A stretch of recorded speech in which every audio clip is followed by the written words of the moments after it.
Welcome to Italics, television for the Italian-American experience. I'm your host, Anthony Tamburri. On this episode of Italics, our guest, Andrew Spannaus, joins us at the John D. Calandra Italian-American Institute. We then travel to Casa Italiana Zerilli-Marimò at New York University to commemorate Giorno della Memoria, the Day of Remembrance.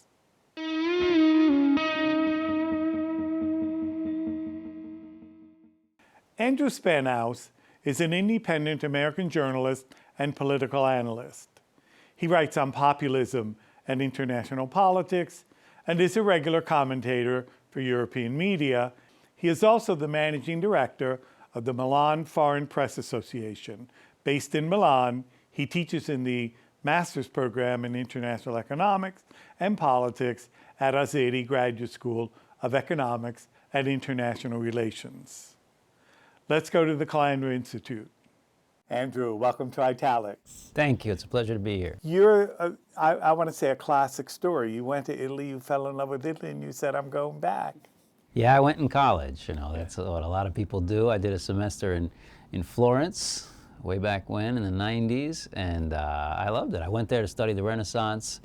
I'd only taken one semester of Italian before going, but I picked it up really quickly. You know, I'd studied other languages before that. And then I got back, did my last year in college in Virginia, took a few more Italian courses, and then when I graduated, someone said to me, hey, you want to go to Italy and, you know, help us out there for a few weeks? I said, sure. You've been doing this for 30 years, you've been in Italy? Close to that, Close to yeah. 30, right? So you're a journalist, that's your day job. You have a radio program that you do. You also have written a number of books. In the last decade, 3 of them at least dealing with Donald Trump. How is Trump seen in Italy 10 years ago and how today?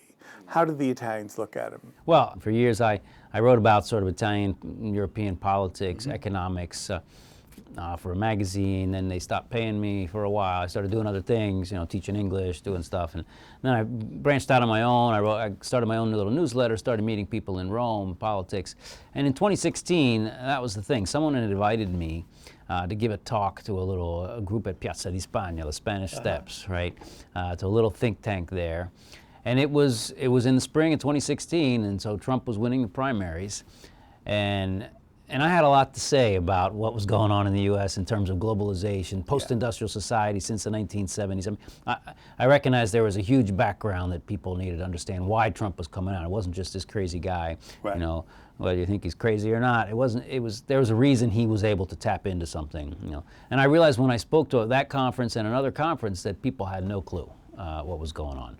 And so I decided I was going to write a book right there when I was walking back to my hotel, and I wrote a book very quickly in just a few weeks, Perché vince Trump, so, you know, with a title that sounds a little bit like a prediction, but it actually wasn't a hard prediction. Yeah. And, you know, people were really surprised that the U.S. could do that. Since then, I've been trying to explain what's going on in the U.S. and I've become much better known in Italy. Yeah.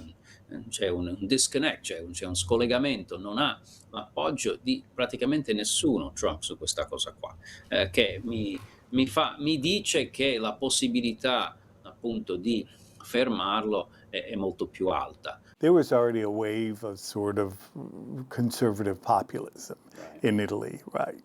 So for some of us, that populism came to the United States wasn't really all that strange. There is a key to understanding what happened here, and a lot of people in Italy say, well, what about Berlusconi? You know, he's kind of like Berlusconi in a certain sense. Yeah, okay, you got the rich guy who comes in. You know, that helps people understand a little bit. Okay, you got someone who's throwing ideas out there, talking to the pancia del paese, you know, the people's gut, and he was able to make that work. And if you understand the sort of broader context of what was going on in the U.S. and actually the whole, you know, United States, Europe, the whole Western world, we might say, you could see how it was happening, right? So you had to go past the superficial stuff, which is hard, admittedly, in politics, and try to understand the process, right?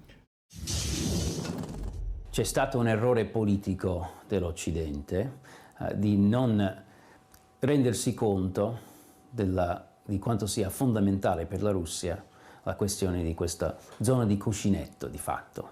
E che fine farà il mondo? Beh, per fare la pace in Ucraina bisogna parlare con Putin, quindi io sono d'accordo che parli con Putin e penso che l'Europa stia bloccando di fatto la possibilità di portare avanti la diplomazia.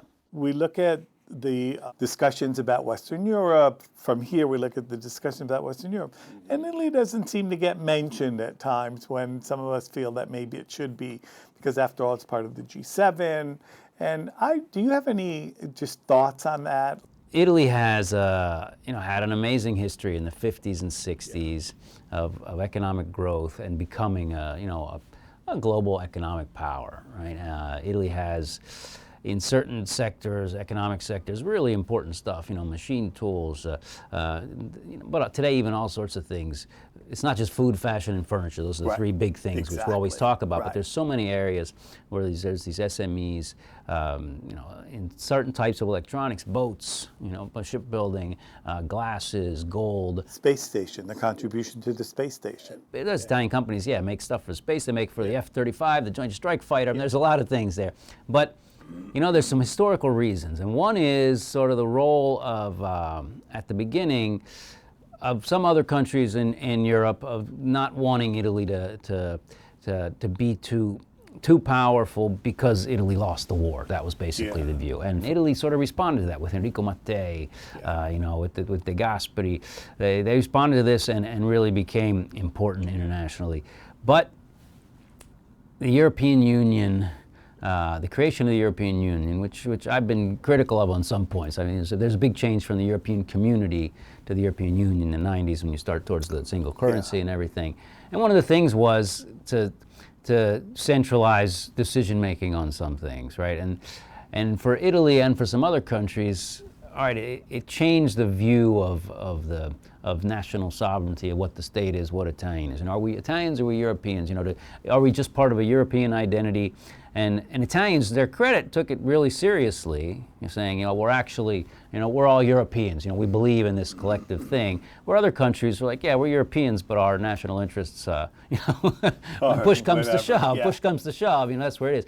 And the reality is that Germany as an economic power, and France as a global power, because France was a colonial empire. They still have a few colonies here and there. They have nuclear weapons. They're on the UN Security Council. So those two countries have just their weight in the world is just more than Italy, right? So when politicians, when economic people are looking at Europe, those are the first two places you got to look. And the UK, of course, although now they're not in the EU anymore. And Italy sort of suffers from that. Per molti decenni, molti secoli, forse millenni, è stato vero, il ruolo del controllo dei mari è stato fondamentale. Sta cambiando un po' il mondo.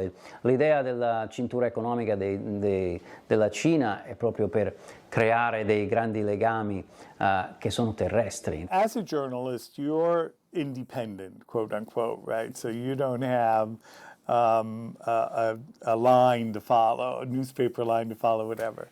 And then, of course, your foundation is United States and not European and not Italian. You're obviously in daily conversation with the Italian journalists. What have been some of your experiences? When, if at all, do you lock horns with them, and when do you? When I wrote the first book, and then I wrote others, started being on TV a little bit and this and that, I explored various options, I got things, and so now I work, I'm on the radio with Radio 24, which is, very biggest talk and news radio station, but I don't work for them, I'm not an employee, I'm an outside collaborator with that, do my podcast with them, I'm on a couple TV stations regularly, I write for a couple magazines, and so, but basically I'm independent, I could be unemployed tomorrow morning. Yeah. But it's fun that way, and it's good, for me it's very important to maintain a sort of a brand like that, where I can say something, if at one point I say, look, the Trump administration is doing this and it's kind of interesting, and say, oh my goodness, and then on the other day I say, look, Trump administration is doing this other thing and it's horrible. I can do that. In Italian sort of this conversation, not a lot of people do that. It's very often. Italy is super democratic in the sense that there's all sorts of voices, different positions. Like everyone's got their newspaper with a specific sort of role, and they love to get together and just argue, per partito preso, it's just based on my position we're going to argue. The thing with journalism, there are a lot of smart Italian journalists, but there's a really different style. especially in writing. There's a really different style. There's one of two things I'd say, and that is that if you're reading the Italian newspaper and you don't know what's going on, you're not going to get it, because it's this flowery language with all sorts of sayings and phrases and old Italian references, and so they're trying to present it to you in a sort of a colorful, interesting way. Whereas you come here and you read the big newspapers here, and they give you the news, and then they'll give you all the background. They'll go down, right? There's all this back. It's just a very different way of writing. And there's some points which are good about that, some which drive me crazy. That's one thing. But then you can't. I love New York. I was born here. You can't just be in New York, obviously. You can't just read the big three newspapers, New York Times, Washington Post, Wall Street Journal. You got to go out. You got to learn things. For me, it's really useful to have sort of the two experiences. That's different than what we see here, I think, in the United States. Yeah, there's a whole model to it. I'll preface it by saying that I like being on the radio a lot. The radio's fun, sort of more conversational. You don't have this sort of rush that you got to say what you're going to say, Uè, compa! Paisan! Il nostro Andrew Spannaus ci dice che in America parlano così, con questi termini italiani. L'abbiamo imparato dagli immigrati italiani e guardando i film, e spesso i film sulla mafia. La mafia. Ma insomma, perché storpiate così le parole e perché ci sono parole italiane in America? Perché questo è l'America! The podcast is called That's America, and give people more of an idea about the way people live in the U.S., what culture here is like. That's beyond just what they see on TV and everything, and so I try to mix that with the sort of more political stuff. So, how often do you do the podcast? Podcast we do it once a week. So I'm with Alessandro Milan, who's the guy who's on Radio 24. He's been there for 20 years, over 20 years, and I do the radio show with him on his radio show on Monday morning. And so he's my, he asks me the questions, he plays my foil, and he pronounces everything really macaronico, so I can correct him, and we have fun, and it's their #1 original podcast on Radio 24. So talk to us a little bit about the talk shows in Italy, because they're totally different from there's something else, man. From what goes on here. And right now I won't mention any one of them, but there are some where people are very well behaved, we'll say, and there are others where they just butt in and their voice gets louder and things of that sort. That's different than what we see here, I think, in the United States. Yeah, there's a whole model to it. I'll preface it by saying that I like being on the radio a lot. The radio's fun, sort of more conversational. You don't have this sort of rush that you got to say what you're going to say. I've been on Bruno Vespa, for people who know what that is, Porta a Porta, sort of the main evening political talk show, and he's a great guy when I go there around the elections and stuff. But he can cut you off after 15 seconds. He can let you speak for a minute and a half. You never know. So you got to get your stuff out when you're on TV. But there are a lot of political talk shows on Italian TV. Like every night, there's more than one, and so there's all these politicians and professors and sort of experts going on them. So they like to have people who are a little bit rowdy sometimes, a little bit provocative. Some stations more than others, I must say. Some of them want to have more of the conversation. But there's a certain number of people, and we're not going to name names here, but there are people out there who go and they basically are looking to start a fight. I understand it, but I don't like that method, and I sort of present myself as, you can't say I'm left or right. Right? I can say one thing, I can say the other thing. You want to ask me ahead of time what I think about some issue, good, you can do that. But I really try to be someone who explains something sort of beyond the daily political thing. We talk about the daily political stuff, but let me tell you what's going on beneath, as we were saying before, what's going on with the process. I try to avoid getting into those fights, but if someone challenges me on content, I'm ready to go. Happy to do it. Thank you.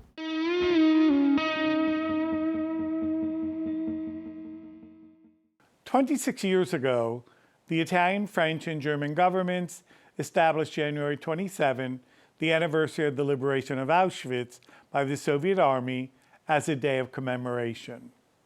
In Italy, it became known as Giorno della Memoria. In New York, the Consulate General of Italy began marking the occasion in collaboration with the Centro, Primo, Levi, NYU Casa Italiana Zerilli-Marimò, the Calandra Institute, the Italian Academy for Advanced Study in America, and the Scuola d'Italia Guglielmo Marconi. 5 years later, the United Nations adopted the observance, and it has since become widespread.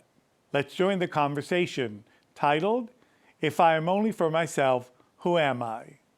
If I have to identify some trends about what the Day of Memory should not be, these are some of the ideas that during these years I have conceived.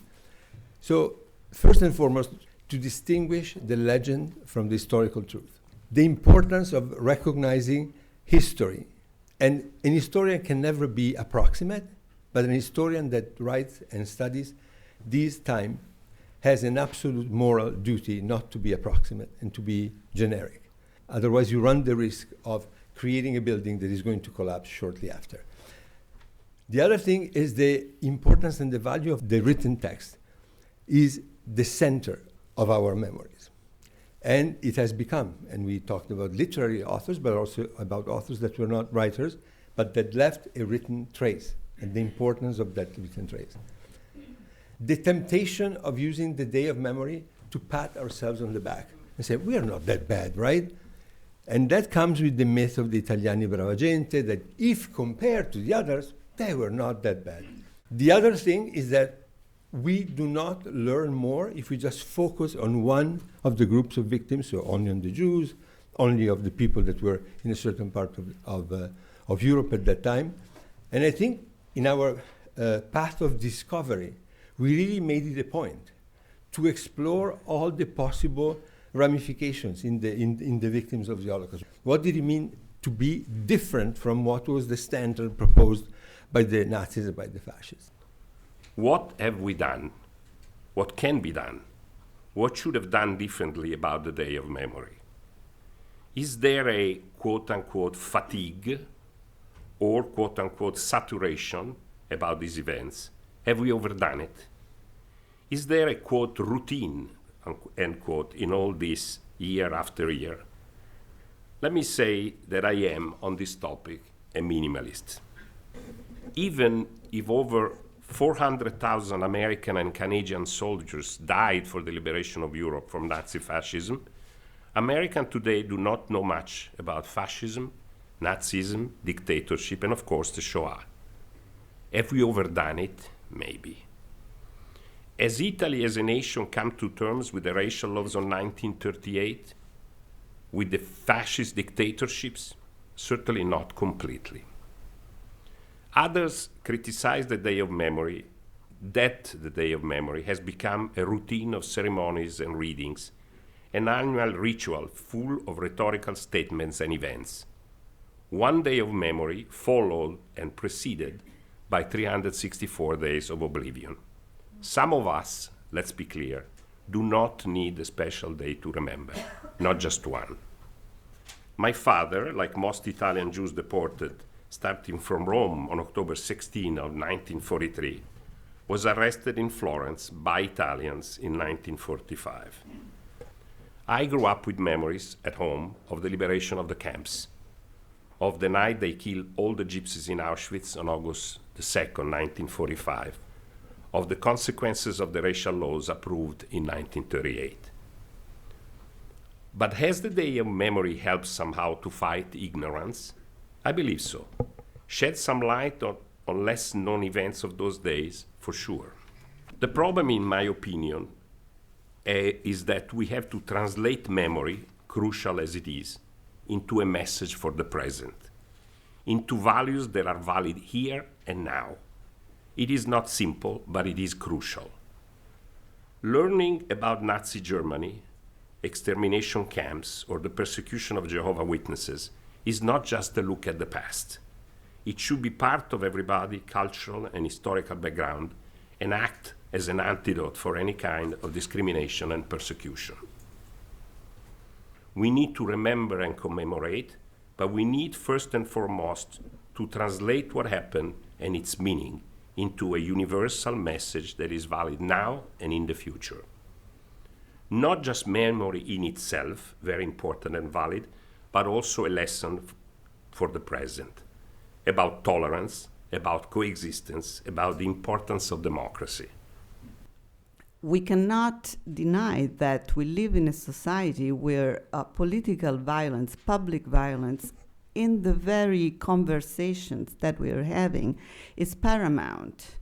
And if we cannot speak with compassion and a sense of peace, a sense of respect for the people that we have in front of us, how can we think that we are speaking about, crimes that happened 80 years ago, 90 years ago? How can we believe that we are doing something to honor those victims and to prevent if we, as a collective body, are continuously sparkling conflicts? Obviously, truth is not something that we'll ever pin down precisely, and the importance of history as a base of democracy is that we can never own the truth. However, we need to believe that the truth is there and that we're pursuing it as much as the other person who may have a different view. And this is fundamental in the relationship of respect that we have with one another.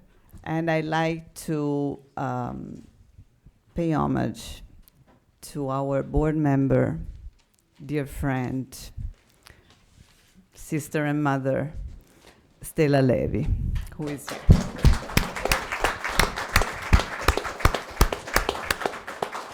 Stella was born on the island of Rhodes, and she was among the 2,000 deportees from the island who were taken to Auschwitz under Italian watch by the Germans. And she survived with her sister. She went back to Italy, and then she came here. And she has been a presence of life and love and support, not only for us, but for many, many other people. And I want to thank her. We wouldn't be here without her.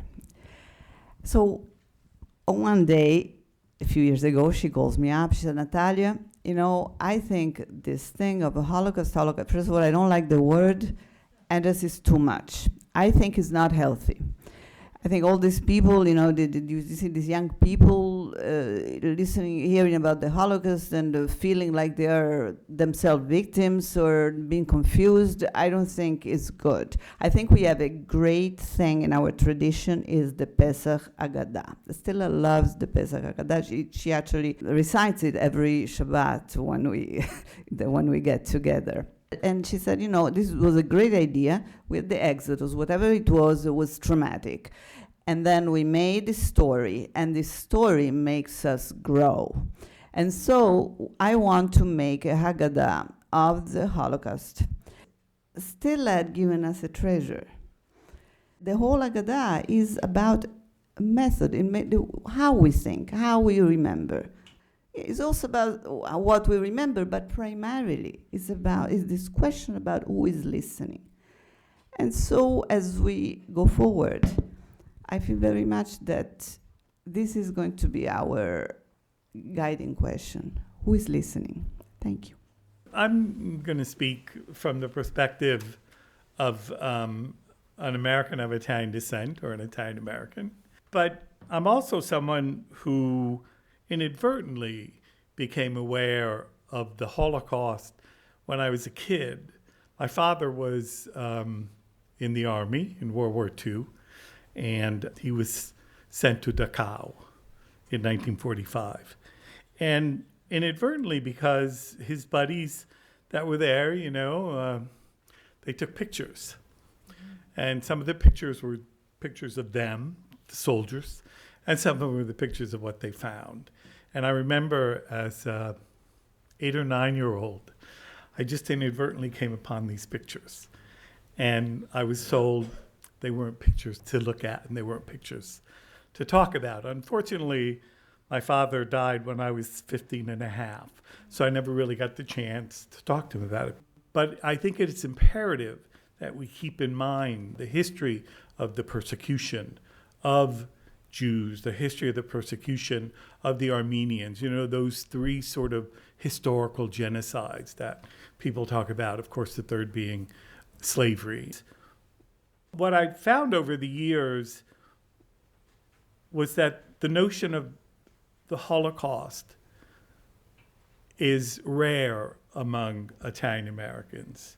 We within the Italian American community or the Italian diaspora studies community need to step out, go beyond those boundaries within which we feel so comfortable.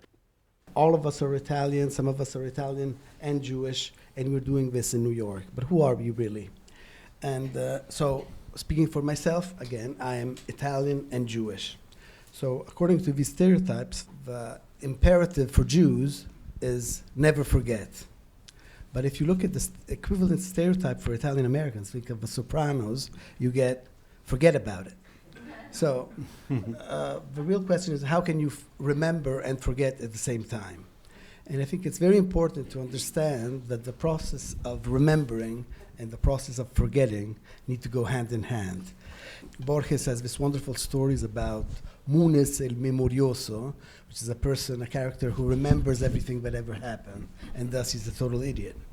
He doesn't know what to do with all this knowledge. So there's a point in which all this knowledge has to be balanced by our capacity to forgetting. And maybe this can suggest some ideas to all of you. We are in a moment where the president of the country is denouncing people as garbage. The Mexicans are rapists, the Venezuelans are drug dealers. We are watching it happen as it happened in 1938.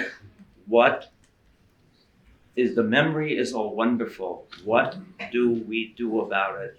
What do we say right now? How do we speak? There are many, many people who are asking this question right now.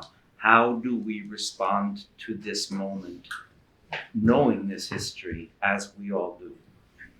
At the cost of sounding silly, let's ask ourselves if there were people speaking in every school and bringing out this topic in every school, and every high school student in this country was listening to this stuff for an hour and 2 hours. I think it would make a difference. Yes. If we want to think about solutions, there are also very small solutions and things that we do. Whereas I agree with Andrea that it is important to have this experience and to hear this history, it is also true that a lot of this mandatory curricula never ask the question of who is listening, who are these children who are listening. And the connection of thinking about the past in relation to the urgency of the present is what paused us. Thank you.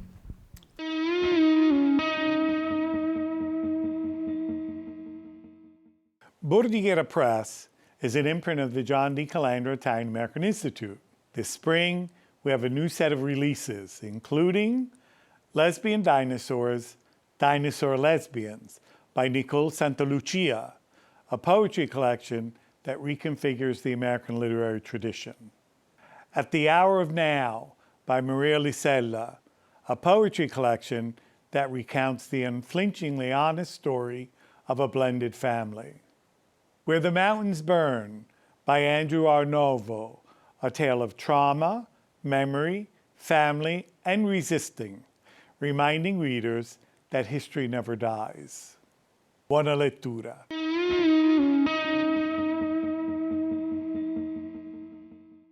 Thank you for watching this episode of Italics. I'm Anthony Tamburri. Arrivederci alla prossima puntata.